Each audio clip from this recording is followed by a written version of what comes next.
Qualidade na mente, ideia, munição. Palavras voam rápida, choque na audição. Falar de tudo, da treta solução. Microfone vira arma, é pura explosão. Dualidade de ideias, quebra na moral. Discussão infinita, flow transcendental. Toca no que importa, do casual ao crucial. Podcast na mente, impacto colossal. Papo que flui, correnteza sem barragem. Da arte ao universo sem nenhuma margem. Polêmica no tom, verdade na mensagem. Cada verso um espelho, reflexo da viagem. Dualidade de ideias, quebra na moral. Discussão infinita, flow transcendental. Toca no que importa, do casual ao crucial. Podcast na mente, impacto colossal. Papo que flui, correnteza sem barragem. Da arte ao universo sem nenhuma margem. Polêmica no tom, verdade na mensagem. Cada verso um espelho, reflexo da viagem. Papo que flui, correnteza sem barragem. Da arte ao universo sem nenhuma margem. Polêmica no tom, verdade na mensagem. Cada verso um espelho, reflexo da viagem. Pensamento é livre, não tem algema. Mente aberta que não há dilema. Cada episódio, nova cena, novo esquema. Dualidade de ideias, a gente sempre teima. Quebra de conceito, ideia destruidora. Construção de divisão, papo provocadora. Da música ao espaço, mente exploradora. Podcast é a guerra e a palavra é vencedora.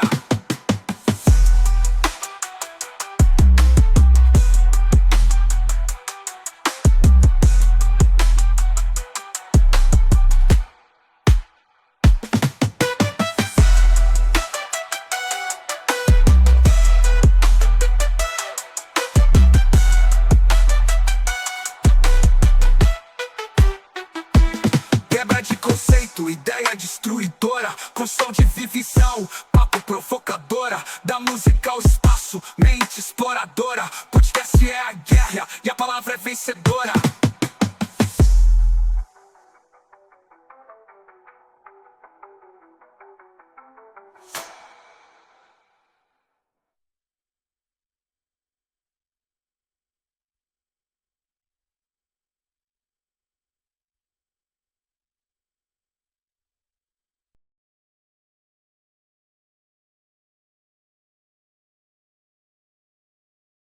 Sejam todos muito bem-vindos ao podcast Dualidade de Ideias. Meu nome é Isaac. E eu sou o Davi. E hoje a gente traz uma grande convidada, uma grande amiga minha e do Isaac. Uma escritora que trabalha aí há mais de 40 anos com informação. Também é formada em letras. Tem uma escrita, assim, primorosa, para falar o mínimo. Isa com Z, seja muito bem-vinda.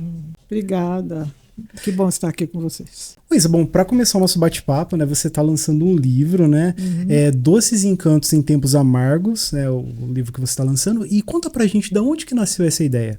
Basicamente, nasceu de uma memória de minha infância, porque a parte bem importante da narrativa é o espaço em que ocorre, o espaço físico, em que ocorre toda a história, né? E esse espaço é bem parecido com o espaço que eu vivi quando eu tinha a idade assim de entre 5 e 8 anos, vamos dizer assim, 5 e 10 anos.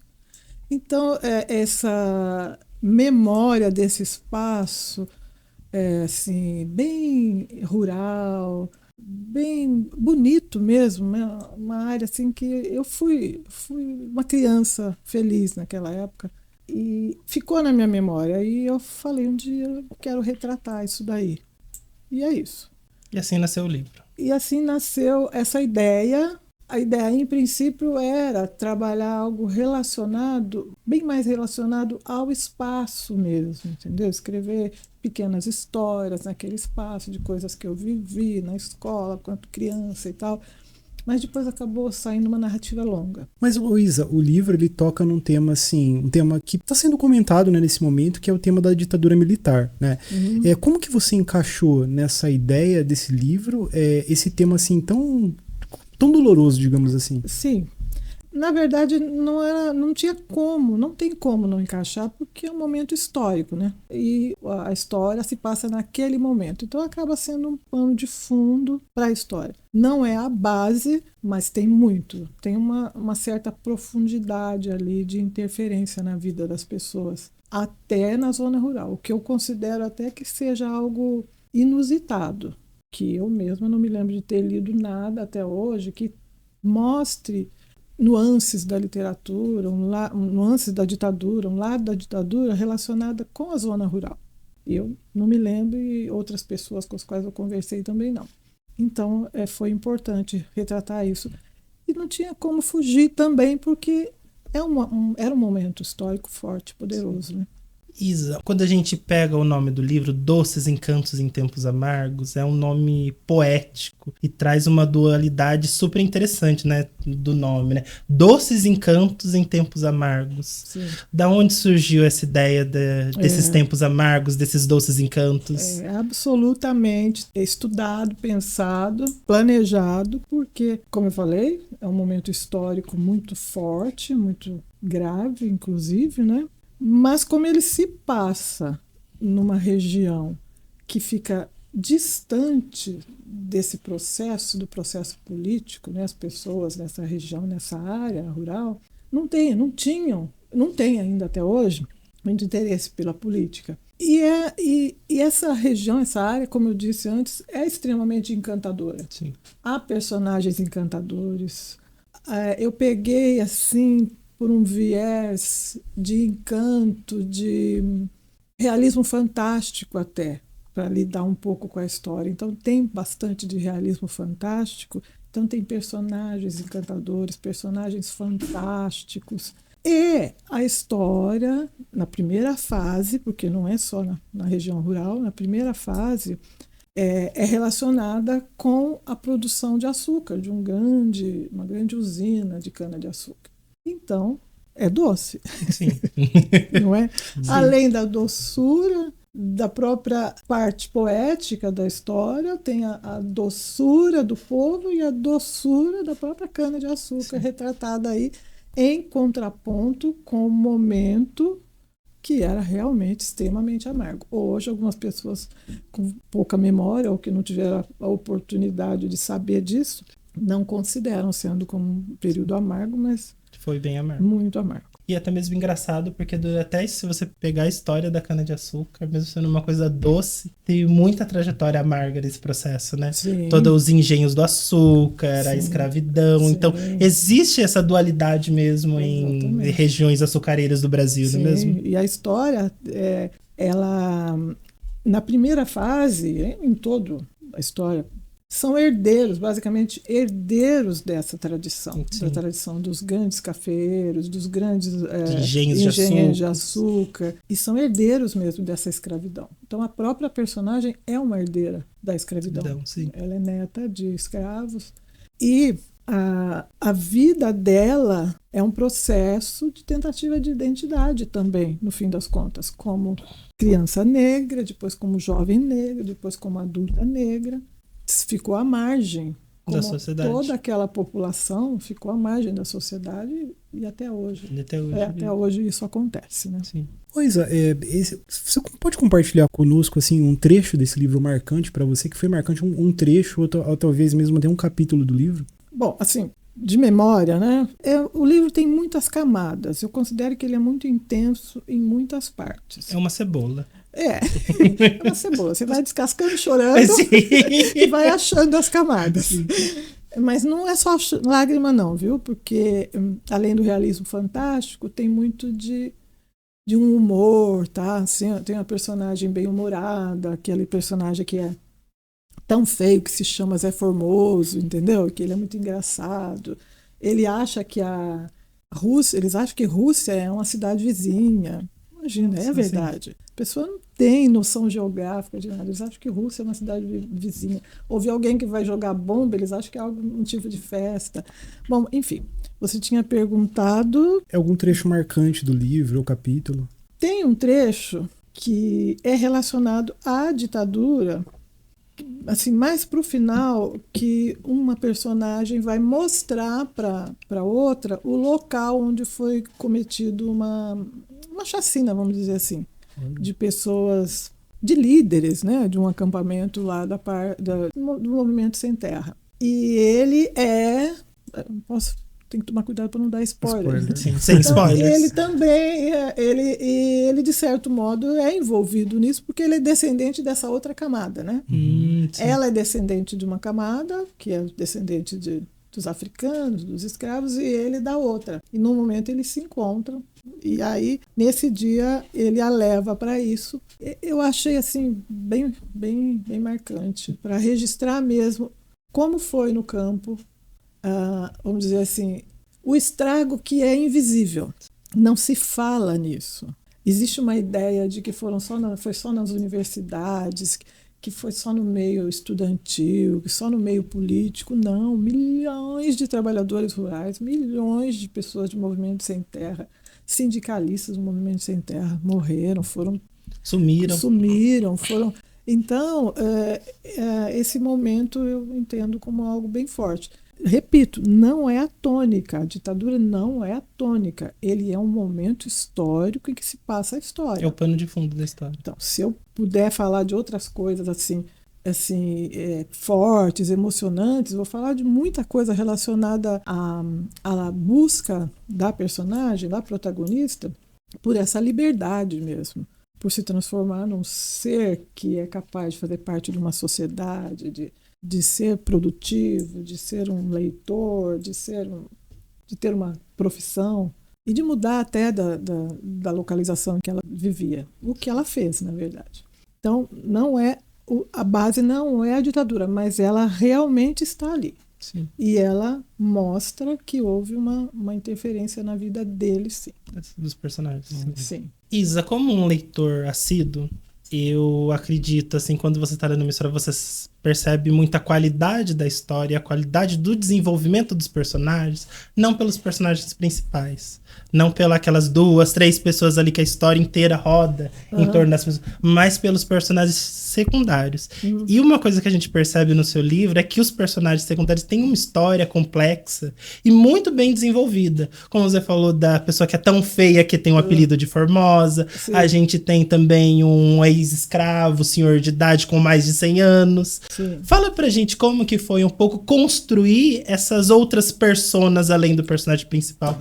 E gostaria também de saber qual que é o seu preferido, se é possível uma mãe escolher o filho preferido. Eu vou deixar isso por último, porque realmente é muito difícil. Sim. Mas eu vou te falar uma coisa. Eu vou entrar nisso que você me falou, mas primeiro eu vou dizer para você, vou contar de um modo assim bem fácil, Sim.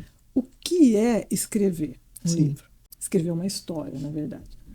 Para falar a verdade, é meio que brincar de Deus. O que você faz? Primeiro você estrutura um mundo.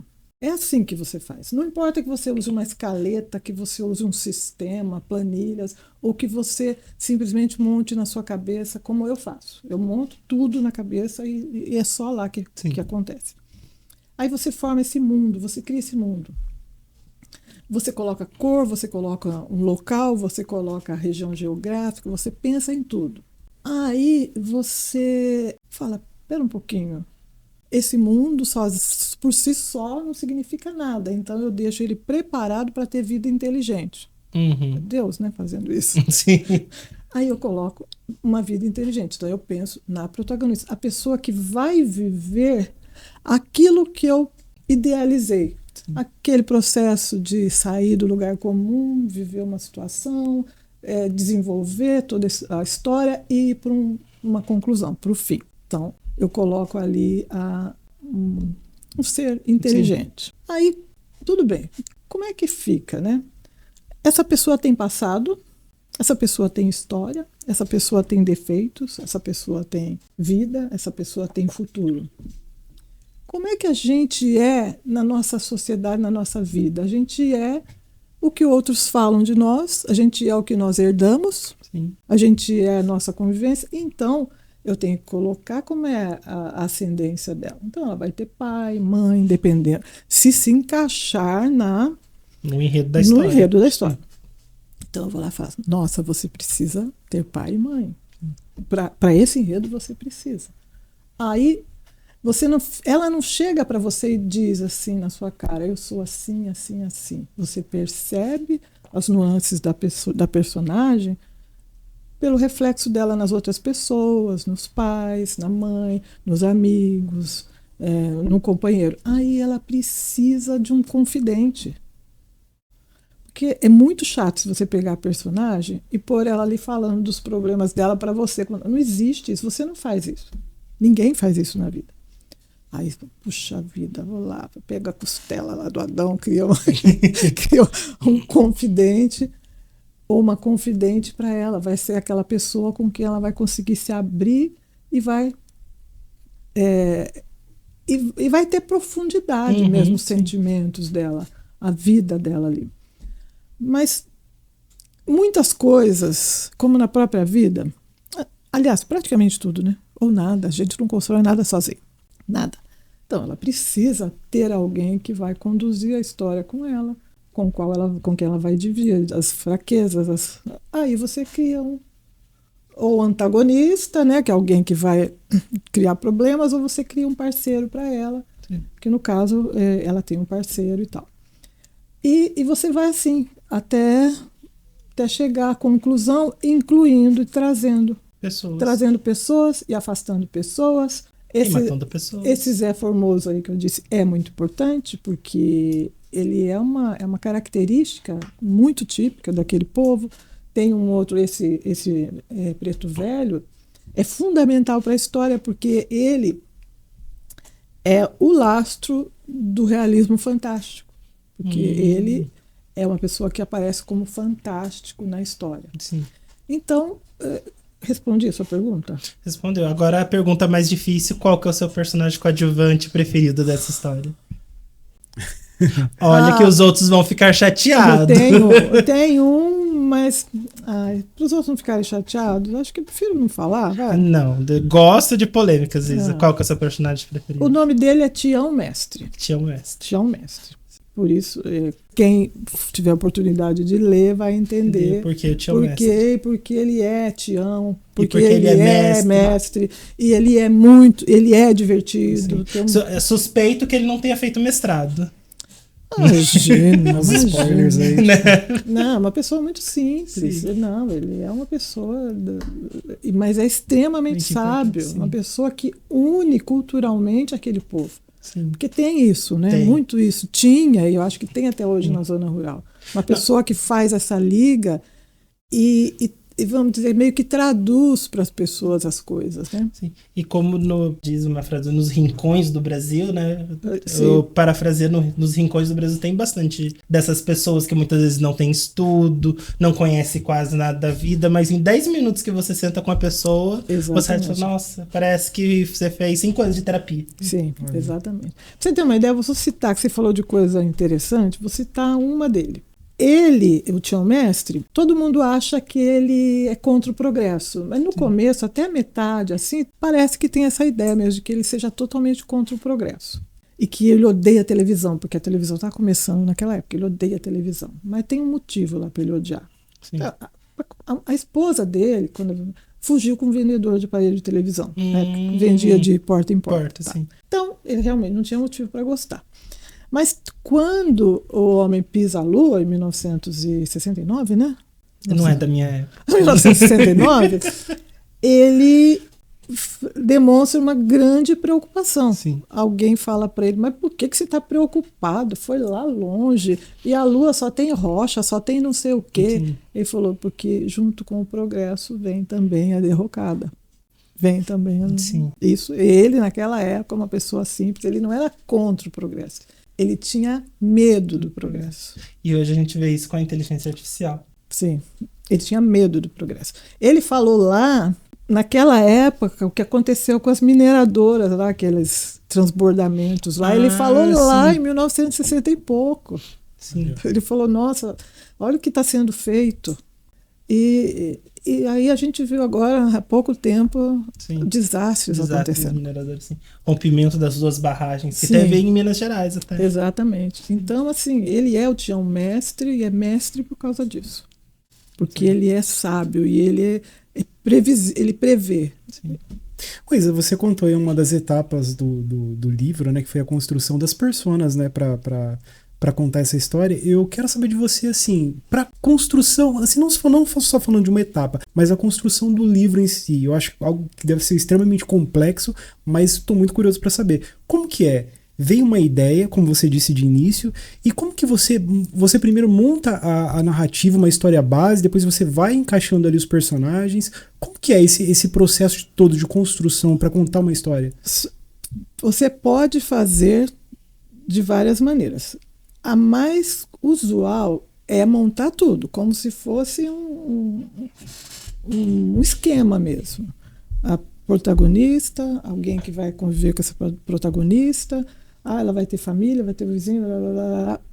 É usual. E isso com escaletas, que eles chamam. Trabalhar isso com planilhas, com programas. Deve existir até programa, hoje em dia tem tudo, né? Para fazer isso. Hoje então, o usual é isso. Artificiais que fazem isso. E aí, em geral, ocorre da pessoa não mudar praticamente nada. Ocorre realmente ela fazer uma coisa tão bem feita, tão bem montada, que ela não muda praticamente nada. Eu não faço assim, eu faço grosso. A pessoa vai começar assim, ela vai lutar pela liberdade, pela independência, tal, porque ela vive uma situação X e tal, e o final é um final que eu desejo para ela. E eu sei que eu vou precisar criar personagens para ir conduzindo, entendeu? Então é automático, eu faço na minha cabeça essa estrutura, e depois, e pode acontecer nesse caso, ou talvez até nos outros que eu não sei, no caso de escaleta e tal, pode acontecer de eu chegar aqui no meio, puxa vida, não, eu não quero esse final mais, porque você se envolve tanto com a personagem, ou apareceu alguém ali, ela demonstrou uma grande necessidade de alguém diferente na vida dela, aí você coloca alguém diferente na vida dela, e aquela mudança vai afetar o final. Pode acontecer. Aí, o que você tem que fazer? Você tem que voltar no começo. Você não vai até o final com essa mudança. Por quê? Porque uma mudança no meio afeta o final, mas afeta o começo também. Porque, não é? Sim. Por exemplo, tudo interligado. Ela vai ter descobre que ela vai ter câncer no meio. Ela ia ser feliz pro resto da vida. Ela vai ter um câncer. Tá, tudo bem. O câncer não pode aparecer do nada. Se for um câncer do pulmão, ela tem que começar a tossir lá do primeiro episódio. Aí você tem que trabalhar o ambiente emocional dela, tudo. Você tem que voltar e corrigir para não ficar ponta solta. Mas eu faço assim, eu não trabalho, escrevo, não ponho nem no papel. Eu crio na cabeça, vai ser assim, vai ser assim, vai ser assim. Ela precisa de alguém assim, ela precisa de alguém forte, ela precisa de alguém fraco. Se a personagem é muito forte, ela precisa de alguém mais fraco. Sim. Para dar um contrabalanço. Ela, no caso, essa personagem, ela é forte por um lado, pelas raízes e tal, mas ela é fraca pela própria situação dela. Então ela encontra alguém para ajudá-la, para realmente ajudá-la a encontrar o que ela procura, uma pessoa bem mais centrada, bem mais forte do que ela. Ô Isa, e assim, eu sou um grande cinéfilo. Normalmente os filmes, os diretores, quando eles vão contar uma história de um filme, eles colocam vários finais alternativos, né? Para escrever uma história, um livro, é a mesma coisa também ou não? Sim, pode, sim, com certeza. Com certeza. É aí que eu falei, você coloca vários finais e conforme você vai sentindo o amadurecimento da história, você entende para onde pode ir melhor. Para onde pode ir melhor. O que eu estou escrevendo agora, terminando, eu tinha definido um final. Aí chegou num ponto que ficou muito profundo, tem muita questão psicológica, de terapia, né, nesse outro que eu estou escrevendo. Eu falei, puxa vida, mas então ela vai mudar, ela vai amadurecer esse processo, ela não pode chegar lá e aceitar como eu estava pretendendo. Ela vai ter que chegar lá com os dois pés no peito, é diferente, ela é uma pessoa diferente. Então, realmente, é uma coisa que é válida, você criar vários finais, ou pelo menos 2. Só queria levantar um ponto da cara de tristeza e até pânico que a Isa acabou de fazer quando percebeu que ia ter que mudar a personagem, o futuro da personagem. Sim. Você percebeu, né? Sim. Para você ver como é interessante. Você é Deus mesmo, você se torna um Deus. Você cria o mundo, Você cria uma expectativa. você coloca luz nele, você coloca cor nele, você coloca condições de vida, você cria pessoas, personagens, você é responsável pela vida delas. Você transforma, você faz delas o que você quiser. Ou elas fazem de você o que elas quiserem, o que acontece também. Sim. Acontece também de você acordar pensando assim, ai meu Deus, essa Leonor tá aprontando de novo. Então, Isa, a gente percebe bastante na sua fala que cada personagem tem um pouco de você, né? Direto ou indiretamente. Cada personagem carrega um pouco das suas dores também como autora. sim. Quais dores a gente encontra nesse livro que sejam um pouco suas? Neste, É. olha, neste, como eu falei, é basicamente no viés da infância, não é? Uhum. Não foi igual, mas ela viveu numa região reenvolvida, rodeada por pessoas parecidas com as pessoas com as quais eu vivi. E a minha infância também não foi fácil, entendeu? Eu não vou dizer que fui infeliz, não é isso. Mas hoje a gente olhando para trás, a gente vê que é uma infância que era totalmente deslocada, né, do restante da política, da sociedade, de tudo. Então, mexe com isso, sim, e dá uma sensação assim, ai meu Deus, eu preciso ir até aquele lugar, para ver até que ponto é parecido mesmo, né? Até que ponto tem de mim mesmo nessa garota, nessa história. É um processo doloroso, Isa, porque eu acho que eu imagino que você vai mexer em algumas coisas lá do passado, Sim, né? porque Tipo, tudo, como o Davi falou, é muito difícil desassociar de você mesmo, qualquer história. Tem gente que deve conseguir, eu não. Sim. Se você escrever um filme de terror, não sei, de repente você tira de você coisas horrorosas também para escrever um filme de terror, não é? Sim. Tem pessoas horríveis por aí. Exatamente. Mas é muito difícil. A gente coloca muito da gente em tudo aquilo que a gente está escrevendo, porque haja criatividade, né? Já imaginou você criar do zero, do nada? Você tem que ter em você a semente para aquilo, senão é difícil. Não vai. Senão não vai. Principalmente num caso como o meu, que é uma escrita por prazer, é uma escrita por assim, para eu ter companhia, para eu ter um dia a dia, assim, satisfatório, porque é gostoso, eu gosto da sensação de ter o que pensar, de ter o que fazer. Não é uma escrita comercial. A gente sabe que tem escritores famosos que escrevem um livro por ano. Imagina se ele tem aqui alguma coisa dele, ele já saiu desse nível.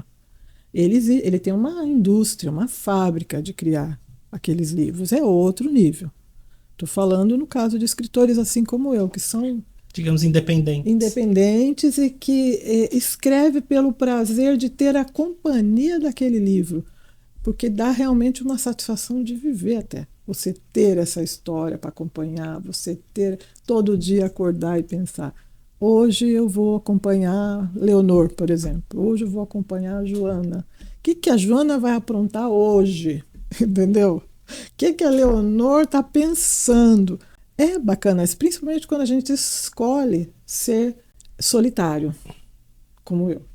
Pois, agora conta pra gente em que momento, em que fase da sua vida você falou assim, vou ser uma escritora? Bom, na verdade, eu nunca cheguei a falar isso, nunca falei. Mas, como eu já falei em outras ocasiões, desde pequena eu sentia assim, um ímpeto por pensar numa coisa e registrar. Eu tinha um caderninho que eu registrava as coisas que eu pensava, fazia poesia, sempre foi assim. Teve uma ocasião que houve um probleminha, assim, eu fiz uma mudança de local e fui para um local onde as pessoas que rodeavam, principalmente as crianças, já tinham ideia do que era o Natal. E eu, de onde vinha, nem tinha ideia. Então eu descobri aquilo, eu achava aquilo fantástico. Falei, meu Deus, Natal é uma coisa tão fantástica e tal. Aí eu falei, vou reescrever uma história. Eu devia ter 10, 11 anos. Vou escrever uma pequena história falando sobre uma garota que não conhecia o Natal. Aí eu fui escrevendo outras e outras e outras, comecei a escrever histórias maiores, e como escritor é aquele que escreve, então eu já me tornei uma escritora. Autora, eu vou me tornar agora. O lançamento desse O escritor primeiro é aquele que escreve, profissionalmente ou não. De certo modo, trabalho muito com escrita profissionalmente, trabalhei muitos anos com escrita, trabalhei... tradução. Escrevia uma revista, artigo de uma revista para uma amiga minha, fazia o trabalho para ela e tal. Então, quando eu comecei a escrever, eu já passei a ser escritora. Agora, autora é outra coisa. Eu vou me tornar agora, depois de muito tempo. Vai ser batizada autora. Mas era uma ideia antiga desde lá de trás? Eu vou ainda lançar meu livro. Sim, eu pensava assim. Só que eu pensava que não era a prioridade. Eu precisava estar num momento que eu pudesse me dedicar. Que não é assim, eu vou jogar lá. E não houve esse momento antes. E eu sou assim, virginiana assim, né? Tem que ser tudo exatamente planejado. Isa, percebemos então que teve todo um processo de você amadurecer a ideia do publicar o livro, né? Porque esse é um dos livros que você tem escrito, você tem diversos outros livros escritos, como na nossa última conversa aqui no podcast, não é mesmo? Por que esse momento é o momento? Por que esse momento não veio antes? Por que agora? Pra ser bem sincera. Sim. Porque agora eu tive umas pessoas bem chatas perto de mim que me encheram a paciência e falaram: você precisa publicar. Uma delas é você, Davi. É meu jeitinho vegano. E eu tenho muito a agradecer. Você é uma delas. Que falou: por que se dedicar tanto se você não vai publicar? Por quê? Por quê? Por quê? Esse é um dos motivos, mas não é o principal. Eu me aposentei, eu estou com tempo. Eu trabalho ainda, mas eu faço absolutamente o que eu gosto, estou tranquila, tenho as minhas noites tranquilas. Então eu tenho tempo, eu tenho qualidade de vida, a minha qualidade de vida, tanto emocional quanto financeira, quanto psicológica, melhorou muito e é possível. Agora é possível. Isa, fala pra gente, sua formação acadêmica, né, em letras, ela contribuiu para escrever seus livros? Ela contribuiu indiretamente, porque você, com formação em letras, você tem que conhecer livro. Você tem que conhecer literatura e você tem que ler minimamente. Você tem que ler pelo menos os livros para fazer as provas. Minimamente. Então, contribui, é claro. Mas não que o curso de letras seja voltado para ensinar escrita criativa, nada disso. Se a pessoa entrar no curso de letras achando, ela vai aprender técnicas, as letras, né? Gramática, as literaturas. Mas influencia, lógico. Se eu tivesse feito matemática, provavelmente não teria tido nenhuma influência, né? Provavelmente. Aí a pessoa lança um livro sobre matemática. Sim. Pode ser também, que o plano de fundo é matemática. Pode ser, verdade. Isa, a gente está falando muito sobre o livro, já falamos sobre os personagens, a gente não chegou no ponto principal. Conta pra gente um pouco do enredo, da história, como que é os primeiros capítulos do livro. Fala pra gente, desperta um pouco pra gente dessa curiosidade, que já tá bem forte. Então, eu preciso tomar cuidado, porque é difícil falar sem dizer o que vai acontecer, o que está acontecendo, né? Mas é muito assim, eu considero, tem uma pessoa que está lendo, aliás, eu gostaria de gravar até um depoimento dele. Ele me disse, ele está terminando de ler, ele me disse que o livro é instigante, ele traz muitas camadas, o que às vezes até dificulta um pouco, porque você tem que estar sempre ali, né? Buscando, atento e tal.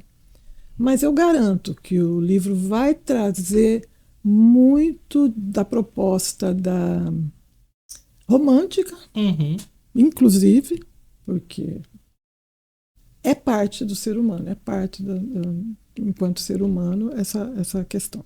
Ele vai trazer muito essa questão romântica, essa questão da dificuldade de uma pessoa que viveu naquela época, descendente de escravos, se inserir numa sociedade, não é? E ao mesmo tempo, a pessoa lendo, ela vai se colocar ali na parte que ocorre na região rural, porque não é assim. A história ocorre durante a vida da pessoa, desde criança até a fase adulta. Ou seja, durante a ditadura inteira. Uhum.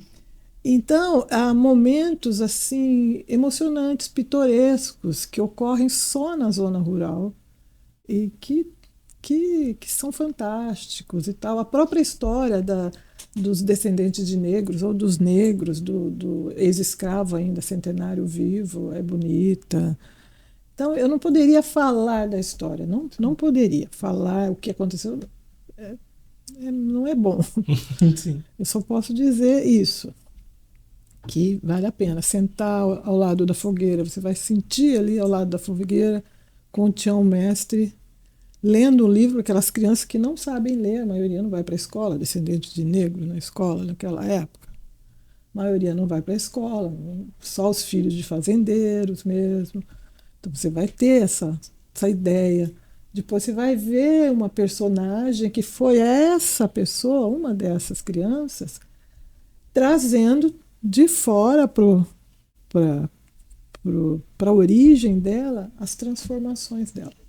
E buscando a liberdade dela e buscando uma coisa muito importante que ela perdeu, importantíssima que ela perdeu na infância, que ela busca a vida inteira e encontra essa coisa muito importante. Ela acaba encontrando, com a ajuda dessa pessoa que foi colocada para ser o parceiro dela. Coisa, o seu livro, ele conta um período histórico da ditadura militar, ok, como pano de fundo, como você mesmo citou, e é muito diferente essa história, essa fase da ditadura num local assim mais do interior do que na metrópole. Como que é isso? Totalmente diferente, totalmente, porque mesmo na época, o que a gente lê hoje sobre a ditadura realmente ficou muito no meio artístico. As informações, o que se abria de informação, ficou muito mais no meio artístico e intelectual. Entendeu? Por quê? Em geral, como acontece hoje, em geral, o povo compra o que a mídia vende. E naquela época o povo comprava o que a ditadura vendia. Entendeu? Tem até uma parte no livro que fala. Tem uma parte que a criançada desce falando, brincando, gritando: abaixo o comunismo, abaixo. A criançada vai indo para o campinho de futebol: abaixo o comunismo. Está todo mundo no bar lá, na mercearia. A criançada desce e aí o narrador fala: eles descem falando isso, mas sem nem saber o que é comunismo. E eles não sabem, porque os professores também não sabem. Sim. E vendem para as crianças aquilo que eles recebem em folhetos, em panfletos distribuídos pelas Forças Armadas. Então, é diferente. E se na camada social, né, urbana, era difícil o povo ter esse conteúdo, imagina na rural.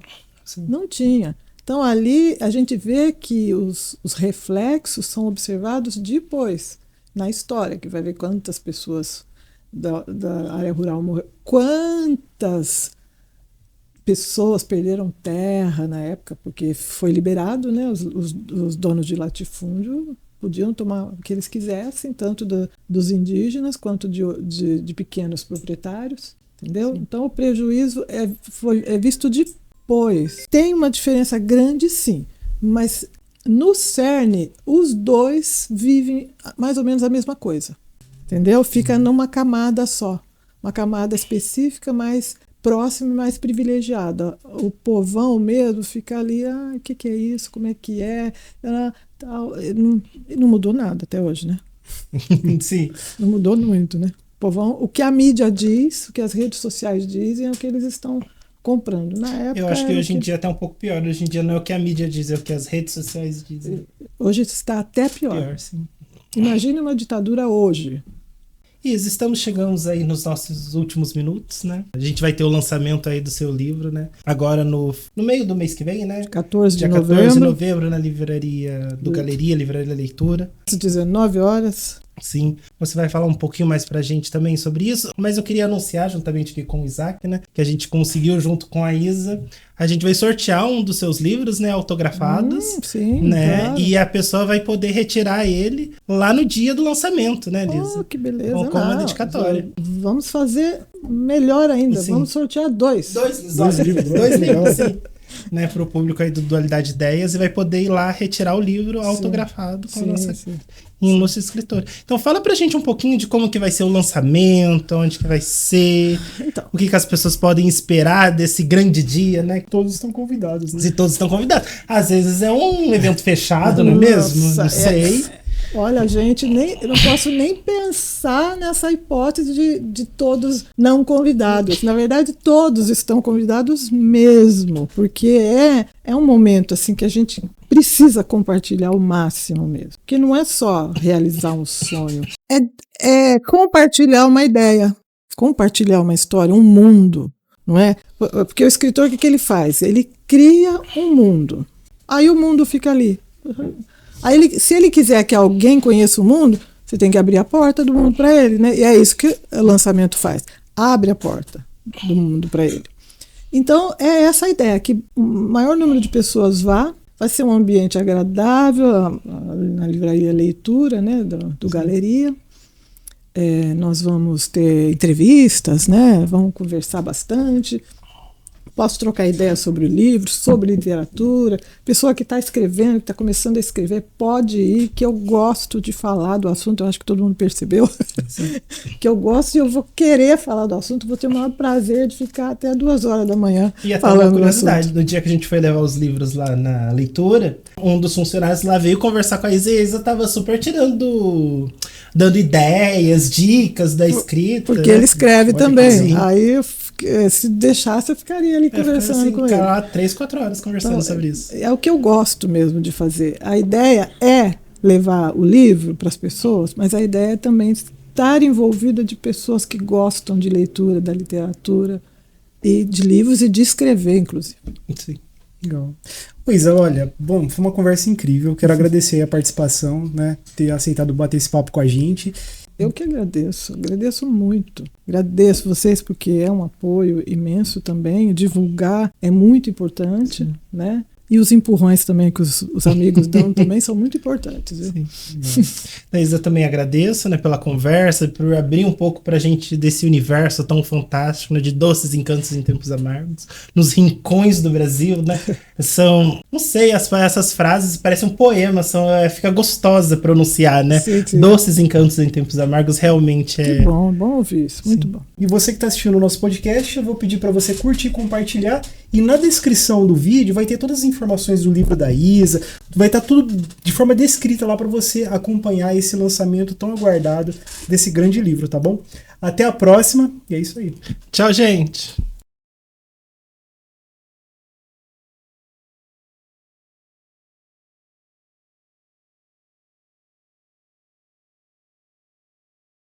Sobre o conteúdo do episódio, o Dualidade de Ideias Podcast tem como propósito ouvir, compartilhar e debater diferentes opiniões e pontos de vista sobre os mais variados temas, sempre buscando promover o diálogo e a reflexão. As opiniões e comentários compartilhados pelos convidados representam suas próprias visões e experiências, que podem diferir das dos apresentadores, da produção ou do canal. Caso algum espectador se sinta ofendido, prejudicado ou tenha dúvidas em relação ao que foi dito, pedimos que entre em contato conosco. Estamos abertos ao diálogo e dispostos a avaliar e, se necessário, ajustar o conteúdo, buscando sempre respeito, clareza e responsabilidade na comunicação.